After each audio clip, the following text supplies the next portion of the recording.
Rabi लामिछानेलाई jail पुर्याउने प्रचण्ड भएको भन्दै राप्रपाका प्रवक्ता ज्ञानेन्द्र शाहीले प्रचण्डमाथि गम्भीर आरोप लगाएका छन्। के यो सत्य होला त साथीहरू? तपाईहरूलाई कस्तो लाग्छ?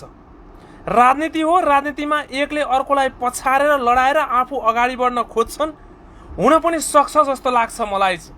रेले र र्याले यानि कि उखाने र गुखाने मिलेर मात्रै नभएर प्रचण्ड पनि त्यसमा सामेल भएर तीनटै पार्टी मिलेर चाहिँ हाम्रो अस्तित्व सक्ने भयो, हाम्रो यो लुटेर खाने सटर बन्द गरिदिने भयो, हाम्रो भ्रष्टाचार, राष्ट्रघात, लुट र झुट मचाएर अहिलेसम्म चलाइरहेको व्यापार बन्द गरिदिने भयो भनेर डराएर तर्सिएर चाहिँ रविलाई चाहिँ षड्यन्त्र गरेर तीनटै पार्टीका यी भ्रष्टहरू मिलेर नै जेल हालेको हुन सक्छ।